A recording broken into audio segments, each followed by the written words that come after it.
24타경 38535 사건 번호로 부천시에 있는 빌라가 경매 났는데 감정가는 2억 9,900인데 무려 지금 8차가 해가지고 7,100만원. 근데 8차 아니죠. 4차 때 아마 금액 변경될 것 같아요. 그래서 역습사에서 1차, 2차, 3차, 4차, 5차에서 7,100만원 지금 경매 나왔네요. 자, 권리문서 해봅시다. 자, 보게요.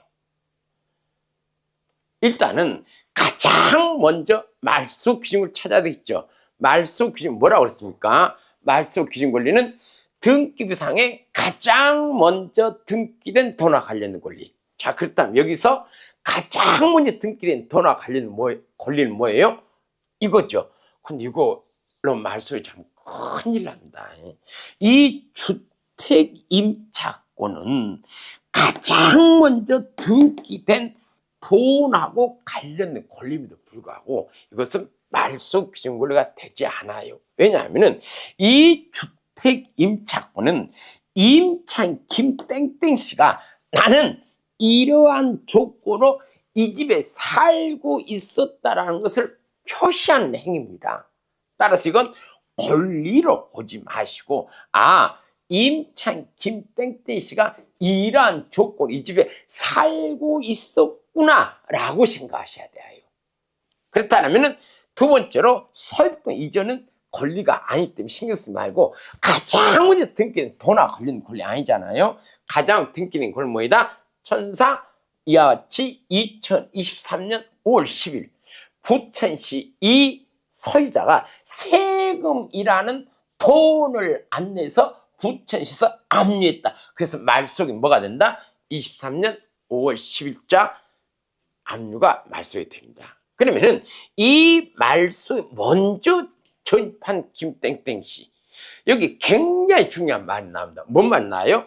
종전 사건 임차인이다. 그러면서 그 내용 여기다 복잡하게 적어놨는데 이러한 종전 사건 임차인이 있는 물건이 경매에 나올 때는 각별히 주의하시기 바랍니다.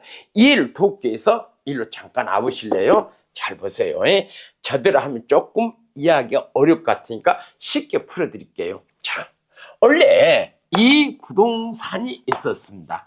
가무 부동산이 경매에 나왔어요. 등기부 등본을 보니까 가장 먼저 3월 3일 날 농협에서 이 집을 담보로 잡고 5천만 아마 빌렸던 모양이에요. 그리고 이 집이 경매가 돼서 우리 1억의 낙찰을 받으려고 합니다. 그래, 이 집에는 말소 기준 권리보다 먼저 2월 2일 날 A가 전입을 했어요. 전입. 그리고 보증금은 얼마다? 보증금은 1억이라고 합시다. 그리고 확정 일자를 받아놓고 배당 요구도 했어요. 그러면은 말소 기준 권리보다 먼저 전입한 당연 임차이기 때문에 1억 원은 원칙은 뭐예요? 낙찰자 뭐합니까?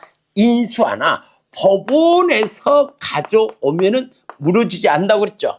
그러면은 확정 일자가 근데다 빠르면은 1억 원 다 가지고 오거든요. 그 낙찰 인수할 금액이 없어요. 그런데 확정일자를 받긴 받았는데 근데 나중에 4월 4일 날 확정일자를 받은 거예요. 그러면은 이 1억 원은 어떻게 배당이 될까요? 1억 원은 누구한테 먼저요?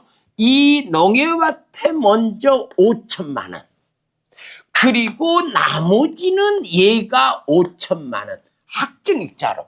그럼 A는 확정일자를 가지고 법원에서 얼마 가져왔어요? 5천밖에 못 가져왔죠. 그럼 낙찰자 얼마 인수해요? 5천만 원을 덮었습니다. 그래서 1억의 낙찰 또 5천만 원을 물어주는 형국이 되거든요. 따라서 권리임사 하실 때는 이 말소 기준권을 기준으로 하여 전입이 먼저인지 더 중요한 것은 학정자 때는 이 학정자가 말씀 먼저인지 나중인지 꼭 확인하셔야 됩니다. 이 물건에서는 을은 이 5천만을 물어준 상태에서 이 집을 낙찰 받았어요. 그러고 나서 또 이 집, 그럼 소유자가 누가 됐습니까? 을이 됐겠죠. 이 을은 자신이 이 부동산을 담보로 또 대출을 받았던 모양이에요. 그렇다면 잘 들으세요.